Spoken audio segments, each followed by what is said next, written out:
হে জগতবাসী, আজ আমি শামীম আলী চিশতি আপনাদের সামনে আরও কিছু আলোচনা নিয়ে আসলাম। সে আলোচনাগুলো হবে যে একটা জিনিস হলো কি, অনেকেই আমাকে প্রশ্ন করে থাকেন যে কোরআন ও হাদিসে লক্ষ্য করলে মুর্শিদ ধরতে হবে। ধরেছি। এখন ধরার পরে যদি আমি বুঝি যে আমি যেই জিনিসগুলো মুর্শিদের কাছে বায়াতের মাধ্যমে পেলে আমি পরিপূর্ণ, এবং বায়াতের পরে যখন আমি জানতে পারি আমার মুর্শিদ ঠিক নেই বা ভেজাল আছে বা সমস্যা আছে বা এমন গুরুর প্রতি আমার ঈমান নেই, তাহলে আমি কি করব? আমি কি গুরু বদলাতে পারবো? আমি কি গুরু চেঞ্জ করতে পারবো? আচ্ছা, আজকের আলোচনার মূল হবে যে গুরুকে চেঞ্জ করা বিষয়।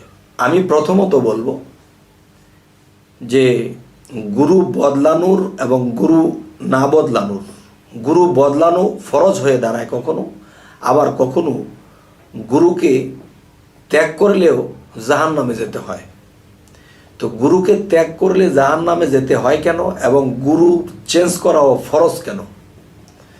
আচ্ছা, প্রথমত যে আমি যে মুর্শিদ ধরব, জন্ম জন্মান্তরে আমি নিজকে হারিয়ে ফেলেছি। কে আমি? আমার পরিচয় কি? আমি আমাকে চিনি না, আমি আমাকে জানি না। আমাকে জানার জন্য, আমাকে চেনার জন্য আমি মুর্শিদ ধরেছি। তাই বলা হয়েছে,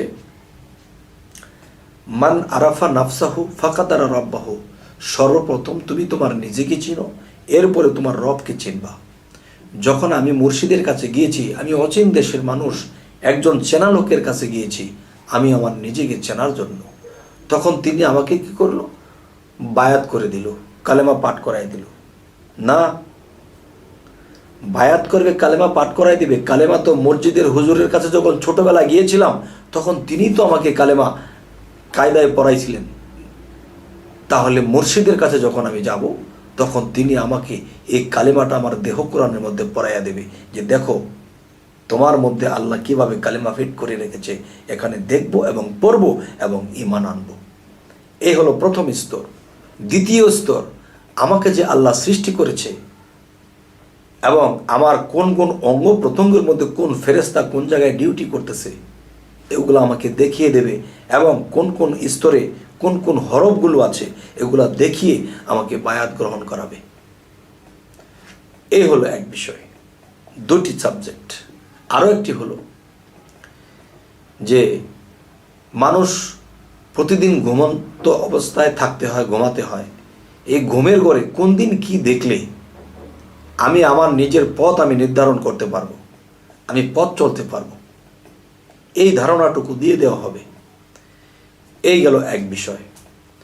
আরও একটি বিষয় হলো যে যেভাবে হোক কাপড়ে ধরে বায়াত হয়েছি, মাইকে বায়াত হয়েছি, বা হাতে হাত রেখে বায়াত হয়েছি, ঠিক আছে, কিন্তু বায়াত যে আমি হয়েছি, তো আমার কথা হলো যে অমূল্য ধন বিক্রি করে বিনামূল্যে পাবি রে, মারেফতের দেশে যদি যাবি রে।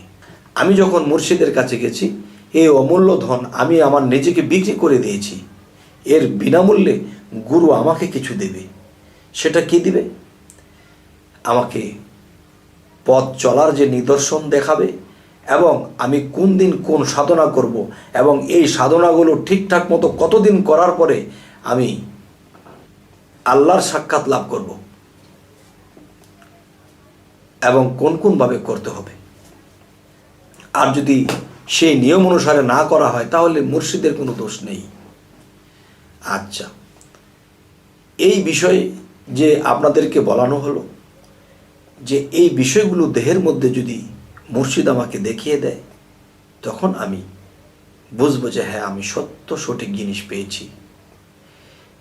আচ্ছা, এমন দেখা গেছে যে একজন মুর্শিদ ধরেছে, এসব কিছুই দিল না, কিছুই দেখায়নি, কিন্তু দেখা যায় তার মধ্যে দুনিয়াবি মিথ্যা প্রবঞ্চনা, লোভ লালসা, বিভিন্ন খারাপ ছাড়াবেও দেখা যায়, এবং সেই জিনিসগুলোও পাওয়া যায়নি। তখন মন যদি সাক্ষ্য না দেয়, তো অবশ্যই এখানে থেকে গেলেও আপনার ঈমান ঠিক হবে না, কারণ আপনার ভিতরে একটা জিনিস কাজ করেছে, আমার গুরুর এই জিনিসগুলো তো ঠিক না। মন যদি একবার সাক্ষ্য দিয়ে দেয়, তখন এই গুরুর প্রতি যদি আপনার ঈমান না থাকে, তাহলে এখানে গুরু ধরে আর কিছু হবে না। সুতরাং আপনি বেছে গুছে দেখে শুনে এমন একজন গুরুকে ধরুন এবং গুরুর কাছে এই জিনিসগুলো নিন এবং সাধনার পথ নিন এবং বাড়িতে গিয়ে করেন, তবে ইনশাল্লাহ আপনি সুফল লাভ করবেন। তো এই হলো এক বিষয়, যে এই জিনিসগুলো যদি আপনি মুর্শিদের কাছে না পান, তাহলে যেই মুর্শিদের কাছে এই জিনিসগুলো পাবেন তখন আপনি নিয়ে নেবেন। আচ্ছা, এখন দেখা গেছে এই জিনিসগুলো পাওয়ার পরে সমস্ত কিছু ঠিকঠাক আছে, তারপরেও যদি কি গুরু ত্যাগ করে, তাহলে তিনি জাহান্নামে যাবে। কারণ গুরু ত্যাগী জাহান্নামী। কেন? যেদিন আমি মুর্শিদের হাত ধরেছিলাম সেদিন আমি রাসূলের হাত ধরেছি, যেদিন আমি রাসূলের হাত ধরেছি সেদিন আমি আল্লাহর হাত ধরেছি।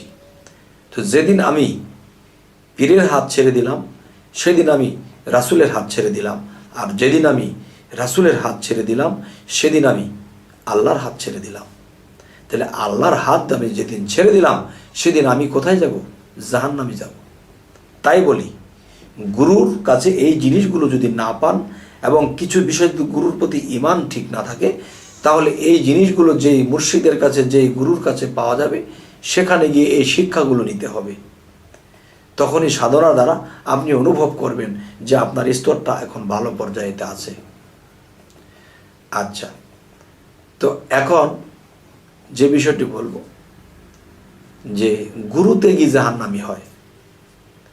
গুরু ত্যাগী জাহান্নামী তখনই হবে যখন এই জিনিসগুলো ঠিকঠাক পাওয়ার পরেও নিজে কর্ম ঠিক মতো করলো না, নিজে খারাপ পথে চলছে, কিন্তু মনে মনে ভাবে গুরু ধরেছি, কিছুই দেখলাম না, কিছু পাইলাম না, কিন্তু গুরুর দেওয়া কর্ম করা হয় নাই, বা দুনিয়ার লোভ লালসায় বিভিন্ন খারাপে লিপ্ত হওয়ার পর তখন আল্লাহর দর্শন বা কোনো একটা কিছু সে পাবে না। তখন কি হবে? তখন মন ছোট হবে। না, ওখানে আপনার দোষ, গুরুর দোষ নেই। তাই বলবো, এসব পাওয়ার পরে যদি কেউ গুরু ত্যাগ করে, সে জাহান্নামী হবে। আর যারা এসব কিছুই পাইল না, আরো খারাপের কিছু ইঙ্গিত তার মধ্যে পাওয়া যায়, তখন গুরু ত্যাগ করা ফরজ, আর ওইদিকে গুরু ত্যাগ করা জাহান্নাম। তো এই জিনিসগুলো যদি আমরা বুঝে চলতে পারি, তাহলে আমাদের এই জীবন ধন্য হবে। তবে হে জগতবাসী, সকলেই ভালো থাকবেন, এবং আমাদের এই চ্যানেলের আলোচনা যদি আপনাদের ভালো লাগে তো অবশ্যই সাবস্ক্রাইব করবেন। পরবর্তীতে আপনাদের সাথে সাক্ষাৎ হবে নতুন ভিডিও নিয়ে। তো আজ এ বলেই রাখবো। আল্লাহ হাফিজ।